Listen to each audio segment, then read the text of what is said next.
चलिए अब ताज़ा तेजी में बढ़ते हैं आगे और बात कोरोना के साइड इफेक्ट की। देश में कोरोना की दूसरी लहर अब लगभग थम गई है। हालात सामान्य होते देख ज्यादातर राज्यों में सीनियर क्लासेस के स्कूल खुल गए हैं। कुछ राज्यों में स्कूल खोलने की तैयारी की जा रही है, लेकिन देश की राजधानी दिल्ली में स्कूलों को खोलने को लेकर अभी तक कोई फैसला नहीं हो सका है। वो भी तब जब दिल्ली में सब कुछ अनलॉक हो चुका है, हालात भी नॉर्मल हो रहे हैं। दिल्ली के करीब 65% पेरेंट्स भी स्कूलों को खोले जाने के पक्ष में हैं। ऐसे में बड़ा सवाल ये है कि कब अनलॉक होंगे दिल्ली के स्कूल।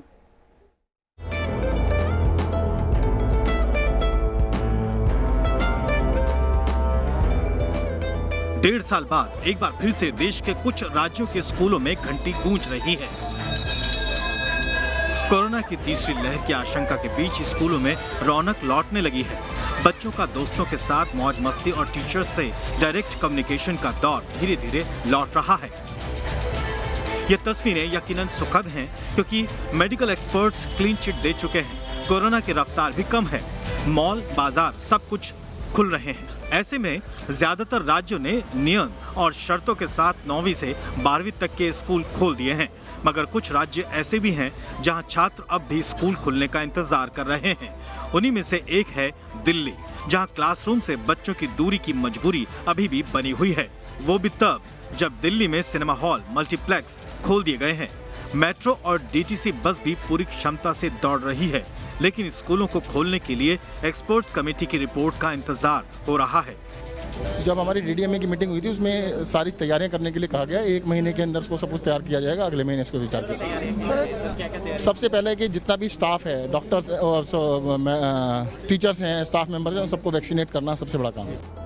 स्कूलों को खोले जाने को लेकर दिल्ली सरकार ने पेरेंट्स से राय शुमारी भी की। दावा है कि करीब 65% पेरेंट्स स्कूलों को खोले जाने के पक्ष में हैं। ज्यादातर लोगों की राय यही है कि तमाम सावधानी बरतते हुए स्कूल खोले जाने चाहिए, लेकिन मामला एक्सपर्ट्स कमेटी की रिपोर्ट पर आकर अटक जाता है। पिछली डीडीएमए की बैठक में ये डिसाइड हुआ था कि एक कमेटी बनेगी जो ये तय करेगी कि क्या स्कूल्स खोलने चाहिए, और अगर खोलने चाहिए तो किस प्रकार, किस प्रोटोकॉल के तहत स्कूल्स खुलेंगे। तो हम उम्मीद करते हैं कि आने वाले कुछ दिनों में ये कमेटी अपना फीडबैक दे देगी। लेकिन मेडिकल एक्सपर्ट्स को लगता है कि दिल्ली में स्कूलों को सावधानी के साथ खोले जाने का वक्त आ चुका है, क्योंकि यहाँ कोरोना संक्रमण दर काफी कम है और सब कुछ न्यू नॉर्मल की तरफ लौट रहा है। सोशल डिस्टेंसिंग को फॉलो करें, मास्क को फॉलो करें, और सारे टीचर्स और सारे प्रिंसिपल्स और ये सब जागरूक रहें इस बीमारी के बारे में, और पेरेंट्स भी पूरी कोऑपरेशन करें। तो इस तरह से मैं समझता हूं कि हमें गाइडेड वे में खोलने चाहिए। दिल्ली में 10वीं से लेकर 12वीं क्लास के लिए स्कूल आंशिक रूप से जरूर खुले हैं, लेकिन स्कूल पूरी तरह कब से खोले जाएंगे, इसके लिए सरकार का क्या प्लान है, इसके मद्देनजर हमने उपराज्यपाल दफ्तर से भी सवाल पूछे, लेकिन वहां से कोई आधिकारिक जवाब नहीं आया। लगातार सब जगह अन्य राज्यों में स्कूल खुल रहे हैं। उपराज्यपाल दफ्तर से भी हमने इस बारे में सवाल पूछा कि आखिर स्कूल खोलने को लेकर देरी क्यों हो रही है, तो उनके यहाँ से किसी तरीके का कोई जवाब नहीं आया। लेकिन जो सूत्र बता रहे हैं उनका कहना है कि एक प्रस्ताव आया था दिल्ली सरकार की तरफ से, जिसमें कमेटी बनाने की बात की गई थी, जिसके बाद ये कमेटी बना दी गई है। यानी कि अभी भी जो स्कूल खोलने का मामला है वो फिलहाल लटका हुआ है। ये हालात तब हैं जब दिल्ली सरकार ने ही एक सर्वे कराया जिसमें 65% के करीब पेरेंट्स चाहते हैं कि स्कूल खोल दिए जाएं। दिल्ली में आलम तब है जब विश्व स्वास्थ्य संगठन के मुख्य वैज्ञानिक डॉक्टर सौम्या विश्वनाथन भी बीते दिनों ट्वीट कर स्कूलों के खोले जाने की अपील कर चुके हैं। बच्चों के मानसिक, शारीरिक और सीखने की क्षमता पर लंबे समय तक प्रभाव रहेगा। सोशल डिस्टेंसिंग, मास्क और सभी वयस्कों के वैक्सीनेशन के साथ स्कूल को खोले जाने की प्राथमिकता होनी चाहिए। इंडोर गैदरिंग पर रोक और हाथों को साफ रखने जैसे उपाय को भी अपनाना चाहिए। स्कूलों को खोले जाने का जो वैज्ञानिक आधार बना है, उसमें बच्चों पर खतरे की कोई गुंजाइश बाकी नहीं रह गई। कैसे, अब वो समझिएगा। आईसीएमआर के चौथे सीरो सर्वे में शामिल 6 से 17 साल के आधे से ज्यादा बच्चों में एंटीबॉडी पाई गई है। 6 से 9 साल के 57.2% बच्चों में एंटीबॉडी मिली। वहीं 10 से 17 साल के 61.6% बच्चों में एंटीबॉडी मिली है।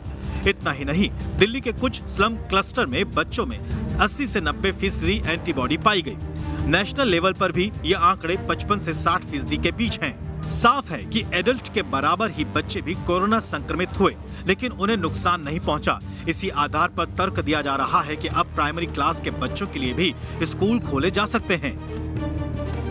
तो बच्चे लोगों का जो एंटीबॉडी प्रिवेलेंस वो almost similar to the sero prevalence in adults. तो एडल्ट्स लोग हॉस्पिटल गए हैं, भर्ती हो चुके हैं, उसको इलाज करना पड़ा, लेकिन बच्चे तो इतना नहीं आया, खासतौर मतलब हॉस्पिटल में देखा जाए तो दैट क्लियरली सेज, एंड उसका एक बायोलॉजिक कारण भी है। बच्चे लोगों का जो रेस्पिरेटरी ट्रैक्ट होता है, जिसको हम सांस तंत्र कहते हैं, तो वो रिसेप्टर्स भी कम है। तो ये जो वायरल इन्फेक्शंस है, बच्चे लोग बहुत अच्छा तरीके से हैंडल कर पाते हैं ना। देश के कई राज्यों में स्कूल खोल दिए गए हैं और कई राज्यों में स्कूल खोलने की तैयारी है। हिमाचल प्रदेश में भी 2 अगस्त से 10वीं से लेकर 12वीं तक के स्कूल खोले गए हैं। बिहार में 10वीं और 12वीं के लिए 12 जुलाई से स्कूल खोले जा चुके हैं। गुजरात में 12वीं कक्षा के लिए 15 जुलाई से स्कूल खुल चुके हैं। वहीं उत्तर प्रदेश, कर्नाटक, तमिलनाडु, असम और पश्चिम बंगाल में स्कूलों को खोले जाने की तैयारी है। राजस्थान में भी 1 सितंबर से 9वीं से 12वीं के स्कूल खुल रहे हैं। ऑनलाइन रहे हैं, ऑफलाइन पढ़ाई हुई नहीं है, तो उनको पढ़ाने पर पटरी लाना और उनकी सेहत का भी ध्यान रखना। तो किस तरह की तैयारी स्कूल मैनेजमेंट की तरफ से की जा रही है? कि ऑफलाइन और ऑनलाइन में बहुत फ़र्क है। बच्चों से हमारे इंटरेक्शन जब तक फेस टू फेस नहीं होता है, आई कांटेक्ट नहीं होता है, बच्चे को जो ग्रास्पिंग पावर है बहुत कम होती है। इससे बच्चे भी बहुत खुश हैं। रही बात आपके प्रोटोकॉल की, हमारे को ये जान के बहुत खुशी कि गवर्नमेंट ने जो हमारे जितने भी शिक्षक हैं सबको 2-2 डोज लग चुकी हैं। Same will be the system over here. जो आएंगे बच्चों को एकदम बिल्कुल अच्छी तरह से हाइजीन पॉइंट ऑफ व्यू से उनके लिए hand wash, mask, water bottle जैसे उनको खुद को लाना होगा। दिल्ली की तरह महाराष्ट्र में भी स्कूल बंद हैं। महाराष्ट्र में 17 अगस्त से स्कूल खुलने वाले थे, लेकिन अब ये फैसला टल गया है। हेल्थ और सेफ्टी को रखते हुए लेंगे और उसमें हम, जैसे मैंने कहा, कि हर सभी को साथ में लेकर निर्णय लेना चाहते हैं, क्योंकि ये हमारे बच्चे हैं और उनको एक सुरक्षित वातावरण देना और साथ ही में उन तक शिक्षा पहुंचाना, चाहे वो ऑनलाइन हो, चाहे वो टेलीविजन हो या चाहे ऑफलाइन के माध्यम से हो।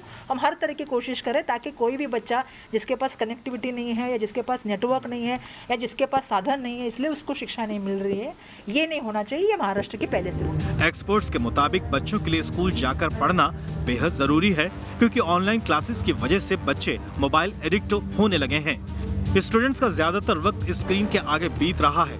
ज्यादा स्क्रीन पर नजर होने की वजह से मेंटल स्ट्रेस लेवल बढ़ रहा है। लगातार स्क्रीन पर आंखें टिकाए रहने से बच्चों की आंखों पर बुरा असर पड़ा है।